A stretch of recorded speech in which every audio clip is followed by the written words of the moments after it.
Buenos días, Puerto Rico. Soy Carmen Enit Acevedo y estamos en Bonita Radio, en Noticias con Café, 20 de septiembre del 2021, a 4 años del huracán María. Vamos a hablar mucho sobre dónde estamos hoy con relación a lo que nos dejó y significó para Puerto Rico el huracán María. Vamos a hablar también de COVID-19, qué está pasando en Puerto Rico con relación al COVID. Eh, Sigue el repunte, pero están estabilizándose o bajando las hospitalizaciones, lo que supone la tasa de contagio. ¿Qué dicen los salubristas? Importante, más allá de menores restricciones, más restricciones o las mismas, para no confundir que esta posibilidad sea de que está terminando este contagio repunte variante Delta. Vamos a hablar sobre eso, vamos a hablar alrededor de lo que está ocurriendo en el gobierno de Puerto Rico con la reconstrucción del huracán María, la proyección del gobernador de Puerto Rico en un programa de hora y 15 minutos que tuvo ayer con diferentes elementos de su gobierno con relación al huracán María, lo que se dijo, lo que no se dijo. Importante, lo que ha venido pasando históricamente desde aquel momento en que el gobierno de Ricardo Rosselló Nevares atendió la peor crisis que ha habido en Puerto Rico con relación al efecto de un huracán. Vamos a hablar de todo eso, pero antes, como siempre, compartan. Recuerden que estamos en bonitaradio.net, que allí usted puede donar a través de PayPal y tarjetas de crédito. Igualmente, lo puede hacer a través de la Fundación Periodismo 21 en su ATH móvil, la Fundación Periodismo Siglo XXI. También recibe cheques y giros postales a nombre de la Fundación PMB 284, PO Box 194000, San Juan, Puerto Rico 00919-4000. También recuerden que estamos en Twitter, Bonita-Radio en Twitter, Bonita Radio en Instagram. Siempre estamos en YouTube, en iVoox, iTunes y Spotify. Todos los programas están podcast. Siempre vaya, si no puede verlo cuando estamos en vivo, también lo puede ver en YouTube y en todos los dispositivos o las herramientas podcast. Está todo el mundo por ahí, Robert Baldwin, Adalberto Ramos, Lola Miranda o Miranda Lola, José Edil Torres Cruz, Javier González. Buenos días y solidaridad. Gracias por eso, Javier. Robert Baldwin, Marisol López González también está por ahí. Mejor semana para todos ustedes. También por ahí está, estoy segura que está, aunque no la vea, Daisy Acosta de Ponce, Puerto Rico. No está en Ponce hoy, está en Connecticut. Daisy, como siempre, mi abrazo eterno. Que ayer me dijeron que te conectas todos los días a las 8 de la mañana y a las 11 cuando es a las 11. Gracias. También a toda la familia por allá. Todos los Amil que estén por allá y los Acosta. Irisita Delgado también está por ahí. Marisol Camacho dice, yo. Saludos, Marisol. Ilka Hernández Orsini, buenos días, bonitos y bendiciones para todos. Hoy se espera mucha lluvia para el oeste, dice Mabel Rivera. Wow, pues ojo con la lluvia. Raquel Camacho. Buenos días, Robert. Miren, vamos a empezar por el asunto del COVID. Saben que siempre tratamos de traer las estadísticas de COSACO. No las hemos, las tengo aquí, ¿no? Déjenme ver si se las puedo pasar a Verónica para que Verónica las ponga por ahí. Verónica Vegabón, que es nuestra directora técnica, que está siempre pendiente a todo lo que está pasando. Hoy los muchachos de Verónica, te la voy a enviar ahora mismo, de COSACO, se les pegó la sábana, pero ellos a veces tienen, por las mañanas están un poco más tarde, lo que pasa es que los lunes y los viernes nosotros estamos bien temprano. Vamos con los números, con lo que está pasando con las personas que están siendo contagiadas de COVID. En este momento el área sur está presente, dice Ilka Hernández, Cintia Rosario también está por ahí, María Cruz, el centro de la isla.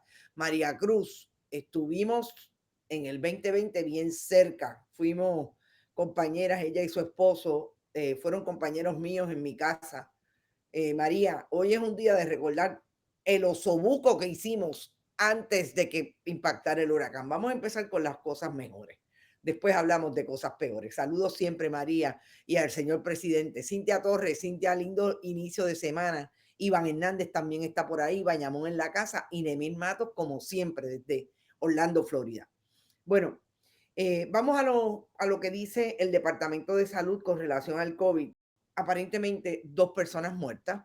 Eso obviamente baja sustancialmente lo que ha pasado en el mes de septiembre, que como ustedes saben, tuvimos un día hasta de 25 personas muertas reportadas en los 3 días anteriores. Uno no vacunado, uno vacunado. Obviamente, hay una niña de 6 años del área de Fajardo que nos imaginamos que es la que no está vacunada. Como ustedes saben, niños menores de 12 años no se pueden vacunar todavía. Eh, ¿Qué dicen? ¿Qué dice COSACO? Ya mismo Verónica se las pone en pantalla. COSACO dice que hay 175 casos confirmados versus el Departamento de Salud que dice que hay 154. Si nos podemos quedar un rato en las estadísticas, mejor, Verónica. 91 promedio de casos probables, 2 defunciones, ya hablamos, hospitalizados adultos, 242, esto baja sustancialmente. Llegamos a tener días de 500 y pico de adultos hospitalizados, lo que crea una crisis alrededor de los hospitales y las instituciones que reciben a las personas no solamente enfermas por COVID, que este es el planteamiento principal de muchos de los profesionales de la salud, es que los hospitales no solamente están destinados a COVID. Sabemos que hubo un intento del gobierno de Puerto Rico de establecer el Hospital Regional de Bayamón, un ala del Hospital Regional de Bayamón como especialmente para COVID, y creo que lo más que caben allí ahora mismo son 15 a 20 hospitalizados. Eh, ¿Qué dice además de los casos probables? Ya dijimos COSACOS 28. En el caso del Departamento de Salud, volvamos al Departamento de Salud, ¿cómo ubica a los pediátricos también bajando, así como están bajando los casos de adultos? Lo que plantean los específicamente 15 hospitalizados de pediátricos solamente, ninguno en la unidad de cuidado intensivo, pero hay 79 adultos en la unidad de cuidado intensivo. Lo que está planteando los diferentes recursos de científicos y de salud pública, los salubristas, es que este no es momento de creer que porque tenemos una tasa de positividad en 5.6, ha bajado considerablemente, llegó a estar en 11.3.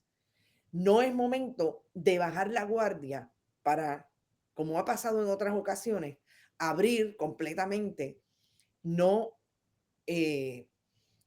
seguir cerrando la posibilidad que, por ejemplo, los menores de 12 años estén en lugares de aglomeración, etcétera, para la nueva orden ejecutiva. ¿Por qué? Porque podríamos estar haciendo, según los salubristas, y se podría desde el gobierno enviar un mensaje falso, un mensaje distorsionado de que todo está mejorando y que la variante repunte delta ya no es un peligro para la población. En un momento en que el pasado viernes, ustedes saben que no se autorizó la tercera dosis de la vacuna para todo el mundo como estaban tratando de establecer, por lo menos desde la vacuna Pfizer. Importante que mantengamos entonces eh, los mismos mecanismos de prevención que se han mantenido desde el día 1, en este momento con la posibilidad de que recordemos que también una persona vacunada puede contagiar y sigue siendo específicamente el asunto de la vacunación un problema para ciertas poblaciones. Ciertas personas que todavía establecen que no se van a vacunar. El gobierno de Puerto Rico, yo siempre he dicho que me parece que pierde la oportunidad de ser mucho más, tener una mejor estrategia de comunicación, en decirle al país cuál es la posibilidad de que independientemente que usted esté vacunado, no solamente tenga el virus, sino también pueda contagiar, y enviarle el mensaje al país que la vacunación no es la panacea y que debe usted mantener el nivel de prevención en lo más básico. Ahí están las aglomeraciones, ahí están compartir con personas que estén en la libre comunidad por la libre, sin ninguna capacidad de protección. Yo que me he movido un poco porque ahora estoy en otro lugar haciendo, conviviendo por este próximo mes, entiendo y he visto la incapacidad que ha tenido el gobierno de Puerto Rico de colocar en la mente de los turistas, no es posible andar, por ejemplo, sin eh, mascarilla.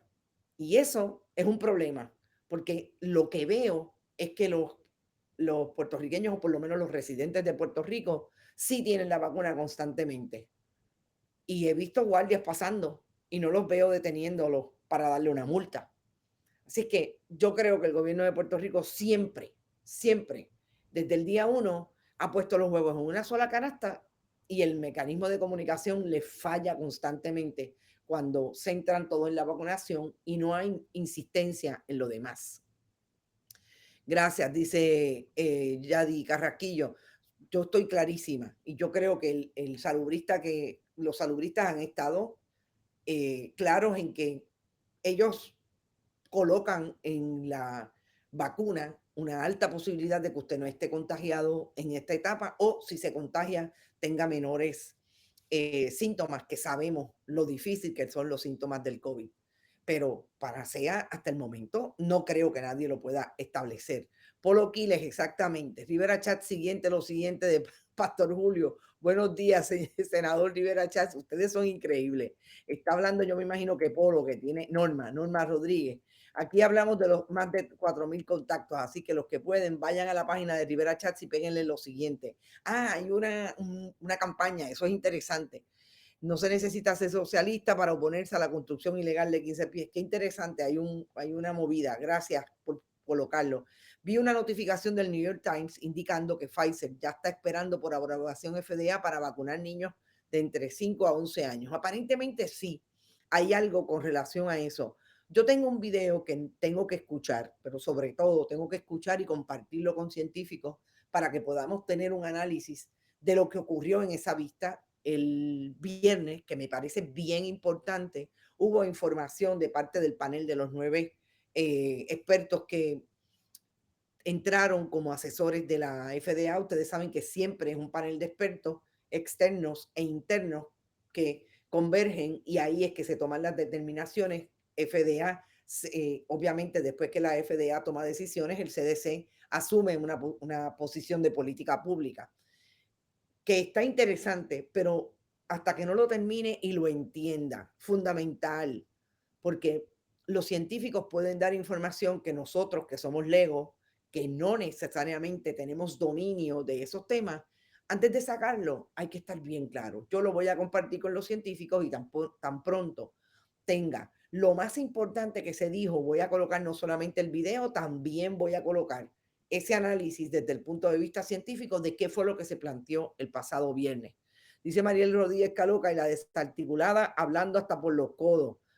Te soy honesta, me enviaron el video, no lo he escuchado, tan pronto lo escuche, si lo escucho está durante el día a las 5, hablamos sobre eso, porque yo creo que también hay que hablar de cómo ha sido incapaz el grupo de los alegados cabilderos por la estadidad de tener un proyecto decente para esa gente que lo sigue, que creen que la estadidad está por venir. Yo creo que eso es importante analizarlo porque ganarse $120,000 para representar a ese grupo del 32%, quizás mucho menos, recordemos que el 32% que votó a nivel del Ejecutivo no necesariamente fue el número con relación a los que fueron al referéndum. Importante. Me parece una falta de respeto que lo único que puedan hacer los cabilderos por la estadidad, o hasta el momento personificados en Ricardo Rosselló Nevares y eh, Melinda Romero, sea coger un cartelón para hacer un cabildeo. Realmente, gente, una de dos. O no tienen la capacidad, cosa que el país ha cuestionado y muchos se han cuestionado, o sencillamente fueron allí de vacaciones porque no tienen capacidad para entrar a cabildear en el Congreso de Estados Unidos. Y eso sí es bien importante. Desde hace mucho tenemos un desastre en la administración de la chequera de Puerto Rico. Es así. Y bueno, el gobierno ha sido tan corrupto desde el principio de la pandemia que por más que intenten convencer a muchos a vacunarse, no lo van a hacer. Ese es un comentario de Iñabel Ramos. Saludos, Iñabel. David Velázquez, muy buenos días y bendiciones. Gracias a ti también por estar por ahí, David. Yanni Moreno, ahora, si está hablando de estadidad, jamás llegará. Lo mejor sería renunciar a ese cargo, por los miles están de por medio. Exactamente. Esos calvileros son unos buscones con letra mayúscula, dice Adalberto. Sandra García, saludos, Sandra. No tienen standing en el Congreso. Eso es lo que yo creo.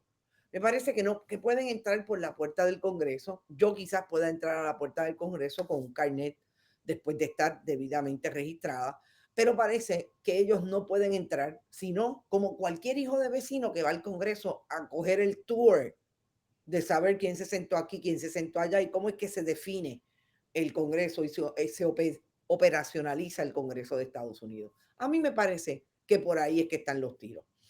Dice Cintia Rosario, el PNP lleva 54 años promoviendo la estadidad y no tienen un plan estructurado ni aparentemente conocen a nadie que los respalde desde el Congreso. Bueno, ahí están las manifestaciones de Marcos Rubio la semana pasada y de otros lideratos, otros líderes en el Congreso de Estados Unidos que lo dicen claramente. Así que no es un invento, volvemos, del periodismo, son de manifestaciones, expresiones de los propios congresistas. Cuando le escuches te vas a caer para atrás, ojalá casi cantar lo que coge el FBI. Oh, ya lo veré entonces, Neida. Saludos, Neida. Se les metió el 6 de enero en el medio. Además, tienen ese problema. Recordemos que las medidas de seguridad, las restricciones para entrar al Congreso ahora son mucho más, bueno, yo creo que están en alerta roja que antes del 6 de enero. Además de eso, recordemos que no solamente son las restricciones, es que qué standing puede tener un gobernador renunciante tras el escándalo del 2019 entre los congresistas de Estados Unidos. Yo espero tener a Brenda el miércoles, hacer el programa con Brenda para entrar un poco en esa línea que era la que queríamos entrar el pasado miércoles, pasado jueves, sobre ese intento de Ricardo Rosselló Nevares de limpiar su imagen para entrar en ruedo político, vis a vis lo que está haciendo Jennifer González y sobre todo en este momento que Ricardo Rosselló Nevares está con un cartelón allí frente a la Casa Blanca. Llegué, Ave María Magniferrer. Algo interesante en San Francisco, todos los restaurantes que fuimos te pedían el ID y prueba de vacunación. Si no la tenías, te pedían abandonar el lugar. Así estamos. Y en Puerto Rico está pasando casi idéntico. Realmente es supuestamente obligatorio a partir de la orden ejecutiva, pero así es, Marnie.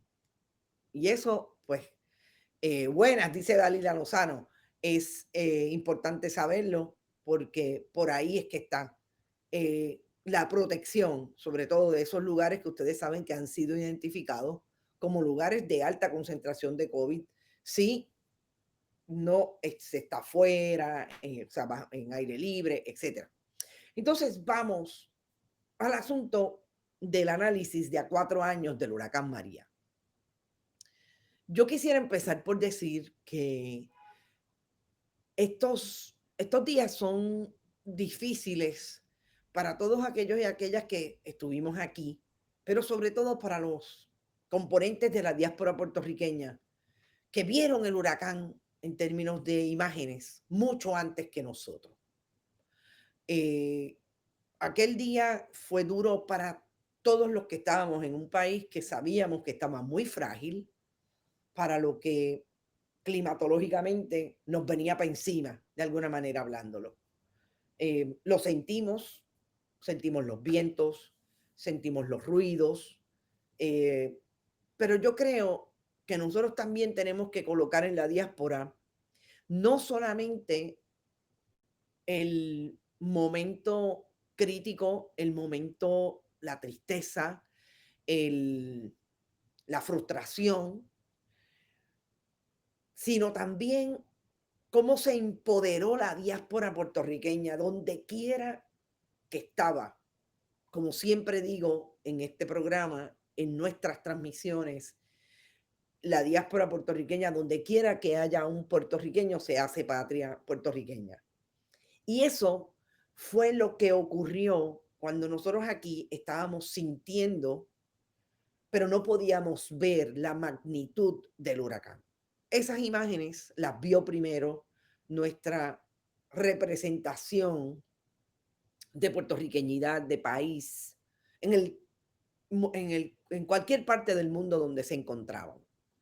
Y a mí me parece que hablar de a 4 años del huracán María y no hablar de la diáspora puertorriqueña es mezquino.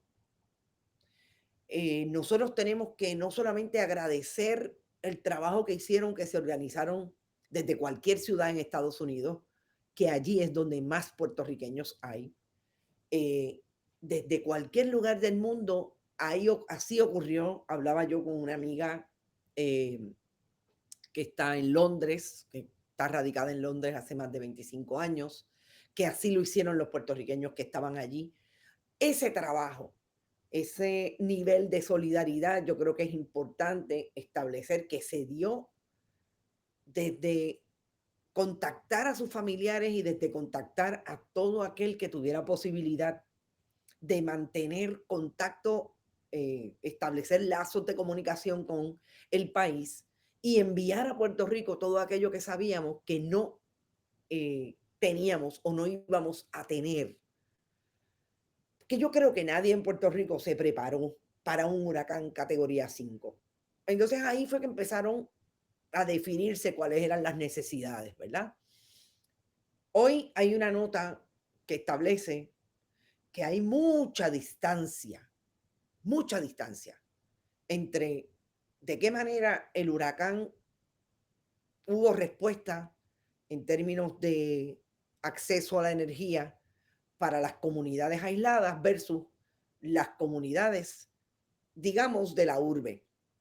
Se supone que haya 17 días de diferencia, según el director ejecutivo de la Autoridad de Energía Eléctrica. Eso colocó a la diáspora en, en una operación de acercarse o de querer acercarse y gestionar todas las ayudas que llegaron a Puerto Rico para esas y todas las comunidades. Y a mí me parece que eso es importante establecerlo. Siempre he dicho que en aquel momento Ricardo Rosselló Nevares, que era un gobierno de menos de un año, no solamente no tenía la capacidad, él y su gobierno. Y ahí, fíjense la imagen de esos años, William Villafañe, Héctor Pesquera, Gil Enseñat, detrás de Gil Enseñat, el que no se puede olvidar que era parte y siempre ha sido parte del gobierno de las 4.645 personas muertas durante el huracán María, Ramón Rosario, el entonces secretario del Departamento de Estado, la secretaria del Departamento de la Familia, Omar Marrero y Manuel Lavoy, a quienes 4 años más tarde el gobernador de Puerto Rico dice que son los que saben cómo reestructurar y operacionalizar una recuperación para Puerto Rico. Son los mismos del 2017, los mismos que decían que en Puerto Rico no habían muerto solamente nada más que 64 personas. Y eso no se nos puede olvidar. Entonces, para no salirme de la línea de la diáspora, si en Puerto Rico hay una diferencia fundamental en cómo le llegan los servicios de energía eléctrica, por lo menos durante el huracán, ¿verdad? Y después del huracán, en esa primera respuesta. De 17 días, yo le tengo una mala noticia a la Autoridad de Energía Eléctrica, que no es las comunidades aisladas que sí se probó que estuvieron hasta un año sin servicio de energía durante el huracán María. Hoy, en el 2021, a 4 años del huracán María, hay una diferencia entre lo que pasa en Roosevelt en una calle versus 3 calles más abajo. La crisis de energía y la incapacidad del gobierno de Puerto Rico de desarrollar, ni aunque lo quisiera, una buena APP alrededor de la Autoridad de Energía Eléctrica, transmisión y distribución, no han podido gestionar que no haya diferencia en un solo día entre una calle versus otra. Imagínense lo que está pasando en la región del centro del país. Eso a 4 años del huracán. Y alguien decía, una imagen habla más que 1000 palabras, así es. Lo que nunca ha estado ni han estado sin agua ni luz en su exacto. Saludos, esos más de 4000 muertos fueron más que los del 9/11 de Rosselló. No sirvió al pueblo en ese momento da coraje. Y ni se diga de las ayudas de la diáspora que no entregaron. Qué coraje, Marta Oyola, exacto. Cuando la diáspora se dio cuenta de que Puerto Rico, el periodismo, sobre todo independiente, les estaba diciendo lo que estaba pasando con las ayudas que supuestamente llegaban al famoso grupo que dirigía Beatriz Arreizaga, la diáspora cambió la estrategia. Pero hubo muchas ayudas que nunca llegaron, como la diáspora había organizado que llegaran. Eso es importante traerlo. Sí, que nos duele todavía, que hay otras, que esas solidaridades también trajeron muchas alegrías. Por eso es que creo que hay que traer desde dónde es que la diáspora en estos 4 años se ha constituido para seguir ayudando a los que están aquí, independientemente que no tengan un familiar aquí, porque así es nuestra diáspora. Y eso para mí era puntual establecerlo. ¿Cuáles fueron los puntos de partida para que esa solidaridad se diera? Definitivamente el asunto del desastre alrededor de María con relación a la energía eléctrica, con relación a los servicios básicos. Nunca olvidemos aquella famosa imagen del SOS de una comunidad en Naguabo que no tenía incluso qué comer en aquel momento. Y así la diáspora se enteró y una vez se enteró, organizó y planificó. Después de ese desastre natural y del desastre del manejo por parte del PNP, es imposible que ellos ganaran la gobernación sin un truqueo que aún no se ha descubierto, dice Robert Baldwin. Los vagones escondidos, Dalila Lozano.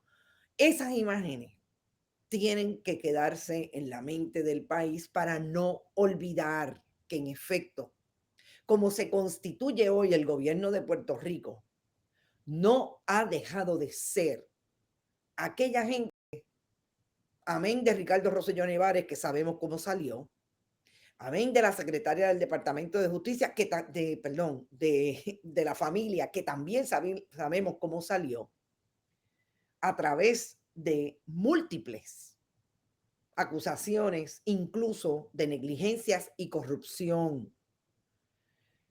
Pero ¿dónde estamos hoy con relación a la reconstrucción?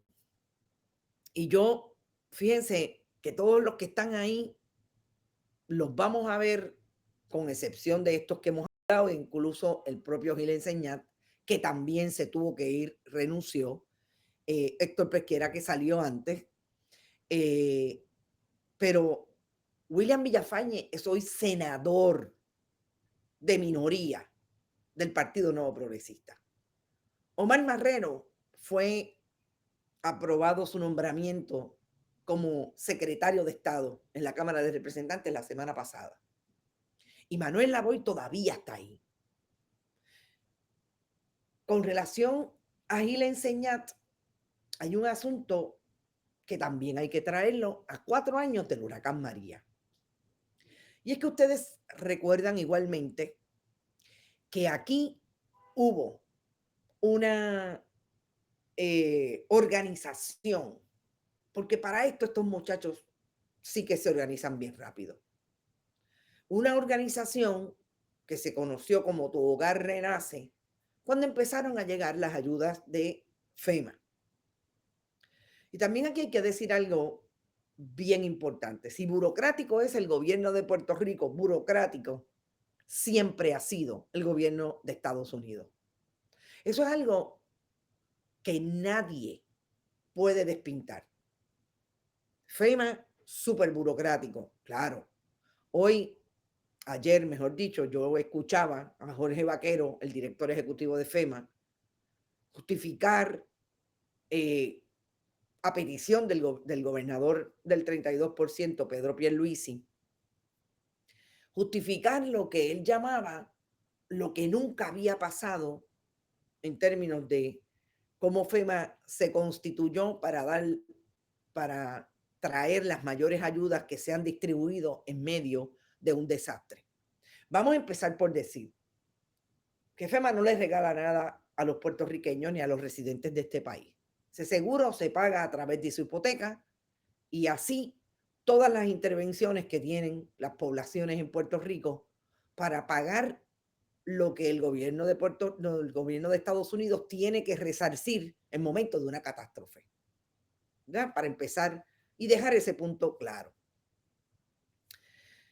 Pero esa burocracia se mezcló en el 2017 con el greedy, lo que dirían en country, la avaricia.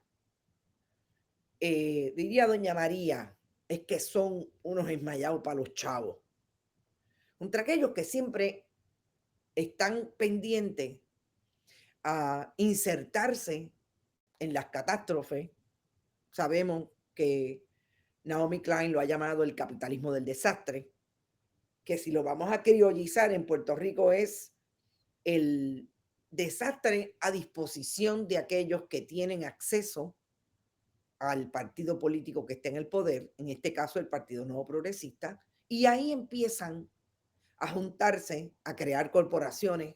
Lo hemos visto durante la pandemia, lo vimos durante el huracán María, para guisar, porque así es que lo miran, no lo miran desde el punto de vista del servicio público, con la pluma y el chorro que se abre de dinero en un momento dado. Y aquí hubo un desarrollo o intento de organizar lo que se conoció como Todo Hogar Renace, que eran esos programas de vivienda atendiendo el dinero CDBR, CDB, MIT, M, pero llega a ser MIT, entiendo, para solucionar los problemas que habían tenido las viviendas a partir del huracán María. Nosotros nos enteramos en mayo de este año que la oficina de la Contralora, Yasmín Valdivieso, había auditado ese programa y que ese programa no solamente incumplió, fue negligente. Las personas que operaron, los contratistas que operaron ese programa fueron negligentes administrando el programa. Eso se convertía en nada más y nada menos que cobrar por un inodoro que costaba $75, $1,000, por una manigueta de una ventana, un operador de una ventana, también a sobreprecio, por trabajos mal realizados. Pero esa información, la Contralora de Puerto Rico, a pesar que la había auditado por lo menos 2 años antes, 2018, 2019, nunca lo había dicho. Nos enteramos en mayo del 2021. Importante. ¿Por qué? Porque nada más y nada menos que también en este aniversario del huracán María hay que recordar que ha sido el periodismo el que ha traído lo que el gobierno no ha querido que nos enteremos con relación a cómo se administraron y cómo se están administrando los fondos de la recuperación.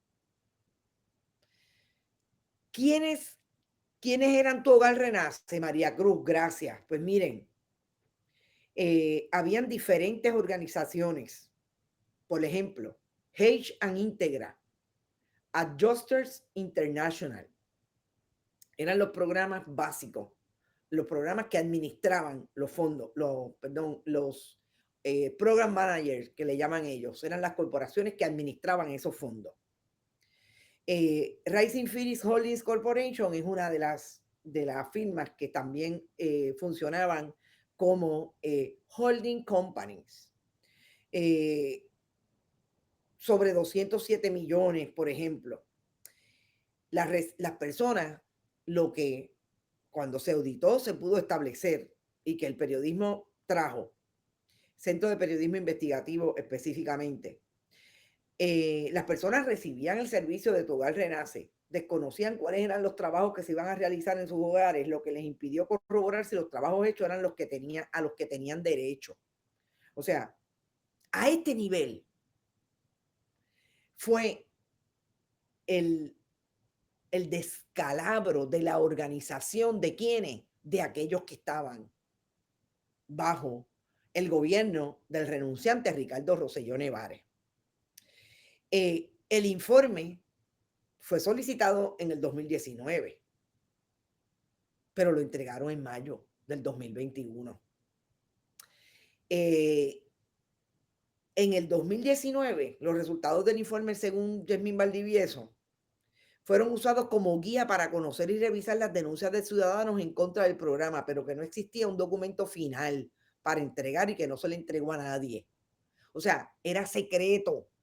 Importante recordar, 4 años más tarde del huracán María, no solamente era secreto las personas muertas, que llegaron a ser 4.645, según 2 investigaciones independientes, y que se estima que pueden haber llegado hasta 6.000 o 7.000 personas. Es que tampoco el gobierno de Puerto Rico ha querido establecer y ser transparente con relación a lo que no ocurrió, a lo que se mal utilizó con relación a los fondos, y es institucionalizado desde la oficina de la Contralora. Eso hay que establecerlo vis a vis lo que dice hoy el gobernador de Puerto Rico. Y no quiero irme del asunto de Tu Hogar Renace sin decir, importante, que en el caso de las compañías contratadas son JB, Caribe Tecno, CRL, Excel Contractors, FRBLDMJB, James Turner Construction, SLS Co. y Yates Bird LLC. ¿Por qué es importante establecer cuáles fueron las compañías? Porque yo quiero que ustedes sepan que esas compañías le dieron dinero a candidatos del Partido Nuevo Progresista, donativos a Ricardo Rosselló Nevares directamente, y otras donaron a algunos candidatos del Partido Popular Democrático. Pero además de que le dieron a Ricardo Rosselló Nevares y al PNP, le dieron a Donald Trump. ¿Por qué es importante señalar esto? Porque no hablemos solamente de la corrupción criolla y la negligencia criolla. Hablemos también de la corrupción de Estados Unidos, de esas organizaciones y de esos donantes de los gobiernos de Estados Unidos, que también se constituyen en donantes de los candidatos y de los gobernantes de Puerto Rico. Y eso es importante señalarlo porque yo veo todo el análisis y nadie habla de cómo se concentra también la corrupción en el centro de poder, Congreso de Estados Unidos. Todas esas corporaciones le dan dinero y cabildean en el Congreso de Estados Unidos. Y cuando usted las busca, las encuentra todas y encuentra a sus directivos. Y no olvidemos que el gobierno de Donald Trump tenía siempre 2 asuntos cuando se dirigía a lo que había ocurrido en Puerto Rico con relación al huracán María. Hablaba de que el gobierno de Puerto Rico no tenía capacidad, pero también hablaba de la corrupción del gobierno de Puerto Rico.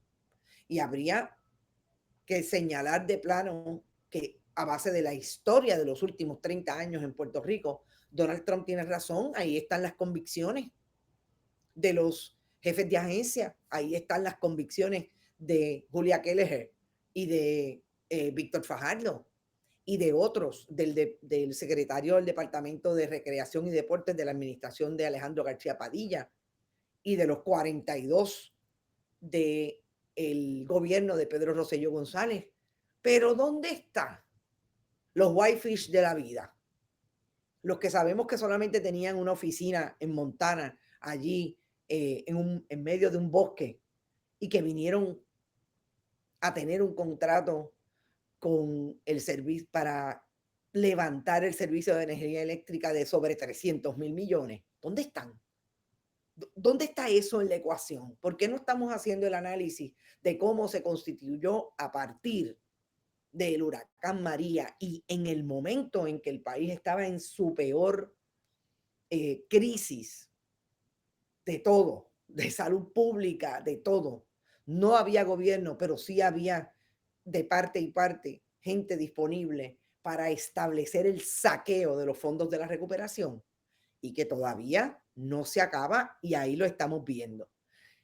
Hoy tenemos que contextualizar el mismo día del huracán María en que la semana pasada, desde el mes de julio, hay un informe del inspector de salud de la oficina del Departamento de Salud de los Estados Unidos que establece que el gobierno de Puerto Rico no solamente fue negligente, que no tuvo la capacidad de establecer proyectos y planes de emergencia para atender a la población en riesgo y que colocó en riesgo a la población. Esas son las portadas a 4 años del huracán María. Pero ¿qué dice el gobernador de Puerto Rico? Déjenme de alguna manera ir sobre sus comentarios. No vamos a permitir más memoria corta. Gracias, Polo Quiles. También altos directivos de FEMA. Claro, Ricardo Vargas Molina, ahí están. Hola, por eso es que tenemos a Luma hoy en día. Olgi Meyer dice, por eso no las impusieron porque la corrupción viene primero de allá. Nunca, claro, estoy de acuerdo. Nunca acusaron a Whitefish, nunca acusaron a nadie. Solamente recordemos que hay un asunto de corrupción que toca al gobierno de Estados Unidos porque eran funcionarias de FEMA y a uno de los de Cobra. Pero a Whitefish nunca lo vimos en la ecuación. Y me cuestiono cómo fue que llegaron a esa funcionaria. Parece que fue bien explícito, tan explícito que fue bastante sencillo para la fiscalía entrar en ese caso. Y esa sí que es una funcionaria, que no olvidemos, tan tan de alto rango, que fue una funcionaria de Casablanca bajo la administración de Barack Obama. Y nunca lo podemos olvidar porque desde ahí es que viene. Vivienda le ofreció a Vivienda Estatal que usaran las escuelas, las escalas de Estados Unidos, dice Iván, de facto todos cualificaciones para las ayudas. Dijo que no porque no tendrían que cambiar programas. No, Iván, es que van muy rápido y no entiendo. Estará disponible hoy, el gobierno aún se niega a solicitarlo. El imperio estadounidense es lo más cercano al imperio romano, dice David Velázquez. Se alega que esas compañías venían impuestas por congresistas. No lo dudo, como vino impuesta Luma.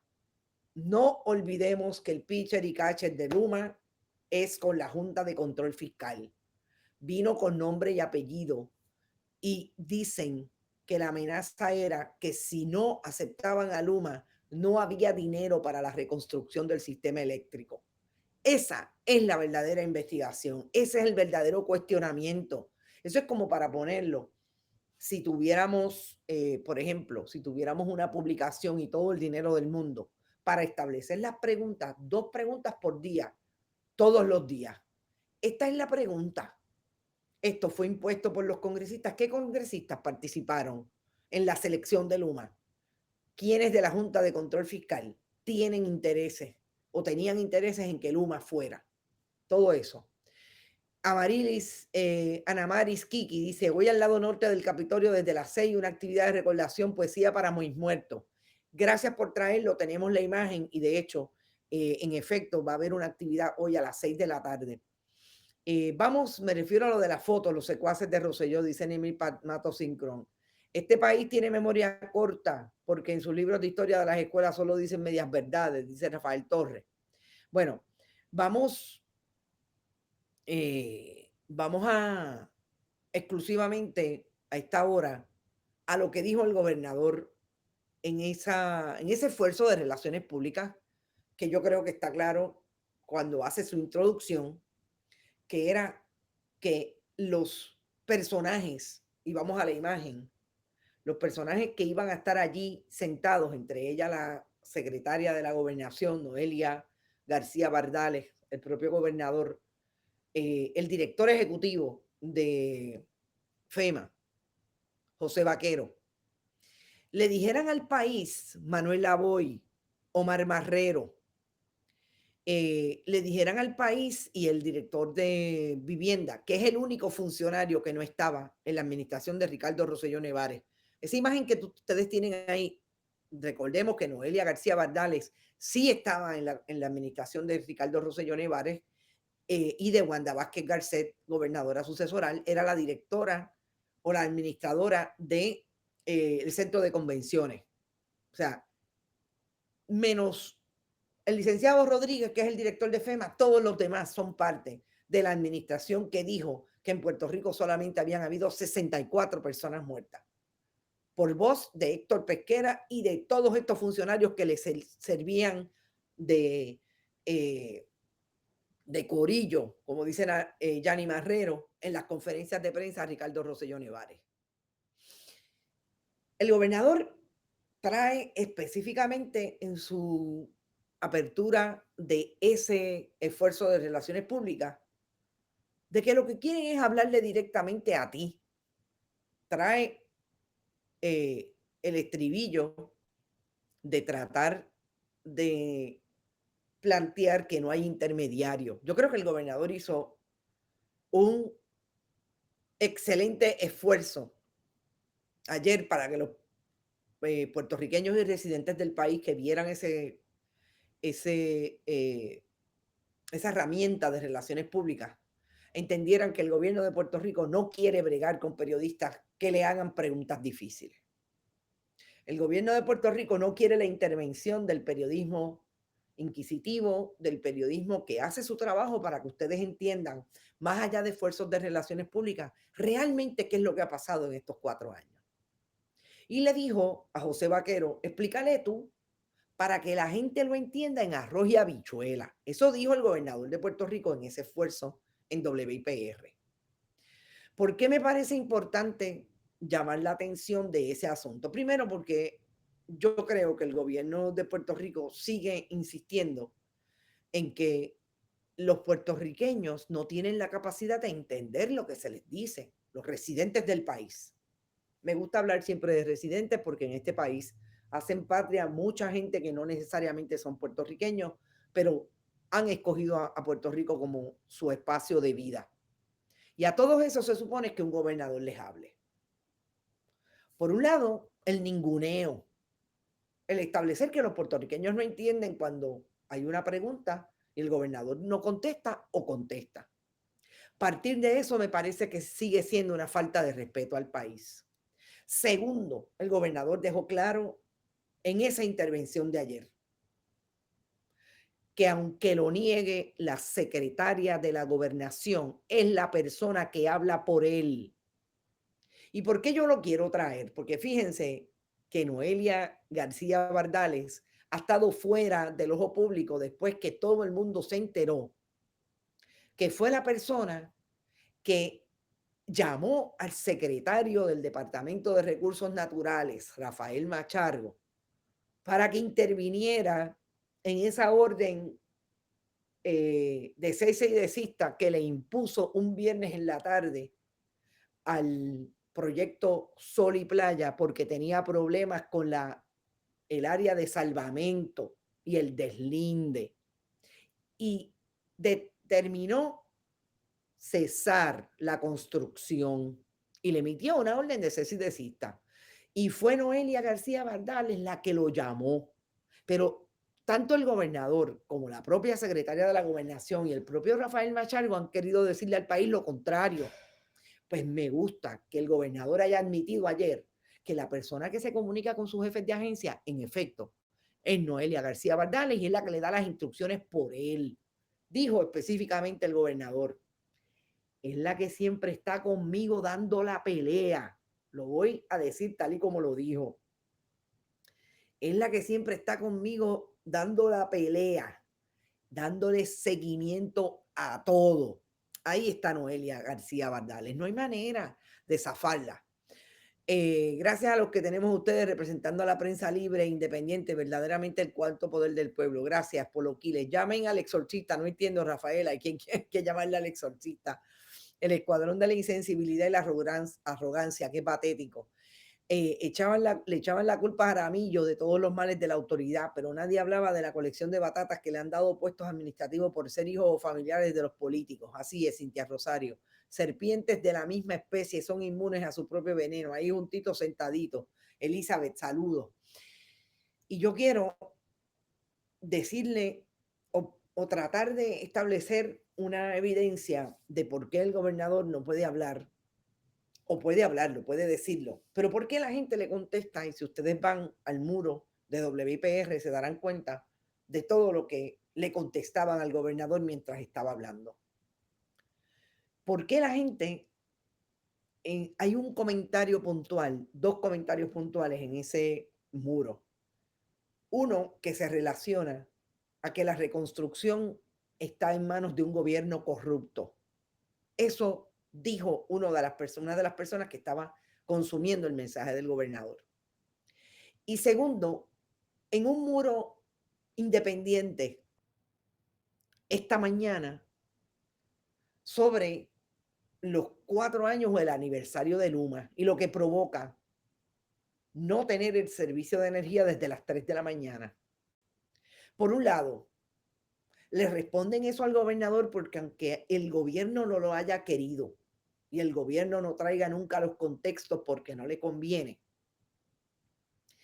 el gobernador de Puerto Rico es parte de una administración que provocó 4.645 personas muertas por no poder atender una respuesta que cumpliera con los protocolos dichos, incluso en salud, por el inspector de salud de la agencia que ellos alegan respetar porque es la agencia del gobierno de Estados Unidos.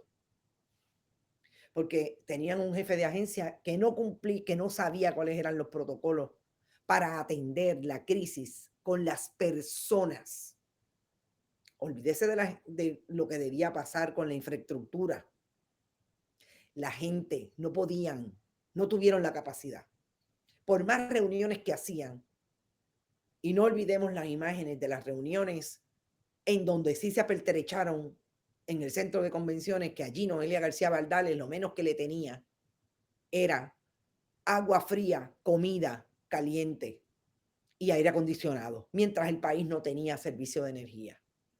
Esos son los 4 años del huracán María, gobernador. Por eso la gente dice que no creen en esa hora y 15 minutos nada de lo que están diciendo, porque sus experiencias, ahí está la portada del compañero Benjamín Torres Gotay, diciendo una mujer cómo rehabilitó, cómo reconstruyó su casa, porque el gobierno nunca en 4 años la puso en condiciones de rehabilitarla. Y esas son las contestaciones. Ahí vieron, desde las 3 de la mañana sin servicio de energía. Así Luma me recuerda a mi PTSD, el síndrome de estrés postraumático que nos tiene que haber dado a todos. De cada vez que se va el servicio de energía, pensamos en aquel momento. Desde las 3 de la mañana sin luz. El PTSD en high. Por eso es que los esfuerzos de relaciones públicas tienen que ir a bregar con esto. Es legítimo que haya un esfuerzo de relaciones públicas, de comunicación.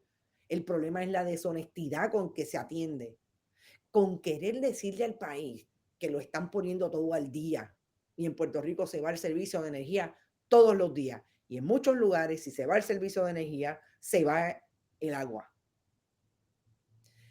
Eso a 4 años del huracán María. Yo no sé si se me quedó otra cosa. Ya dije lo de las compañías contratadas. No olvidemos que no solamente el periodismo también trae como recurso o como fuente de información que que la podemos acceder, un recurso que ahora mismo es una organización sin fines de lucro que se llama Ayuda Legal, que es la que está diciendo y está atendiendo esos casos. Aquí no se hizo nada contra esas compañías, ni se acusaron ni se multaron. Y Gil Enseñat dijo en algún momento que eso era lo que iba a pasar. No hicieron nada. Puerto Rico se levantó con la ayuda de la diáspora y de los que vivimos en la isla, sin ayuda del gobierno. Así es, no podemos dejar pasar el día sin darle gracias a la cabildera Elizabeth por destapar la farsa del PNP. Prueba de que los verdaderos estadistas no apoyan al PNP. Qué interesante. Voy a ver el video y hablamos de eso a las 5. Nos vamos. No se olviden, hoy es un día también para protegernos del COVID y sobre todo protegernos emocionalmente y atender nuestra salud emocional y mental con relación a estos 4 años del huracán María, atender de facto lo que nos pasa todos los días y de qué manera nos tenemos que recomponer independientemente de todas estas discusiones que tenemos de lo que hace o no hace el gobierno. Ponlo en la nevera, hay país, lo que no hay es gobierno. Vayan a bonitasradio.net, allí pueden donar a través de PayPal y tarjetas de crédito, también lo pueden hacer en la Fundación Periodismo Siglo XXI, en su ATH móvil, Fundación Periodismo 21, también recibimos cheques o giros postales a la dirección de la Fundación PMB 284, PO Box 194000, San Juan, Puerto Rico, 00919 4000. También estamos en Instagram, Bonita Radio, Bonita-radio en Twitter, siempre. YouTube 24/7, podcast, iBox, iTunes y Spotify. Y gracias siempre a Buen Vecino Café, a la cooperativa Abraham Rosa y a la cooperativa de Vega Alta. Éxito, nos vemos esta tarde a las 5 de la tarde en otro Que Palo es Noticia. Que la pasen bien, buen día.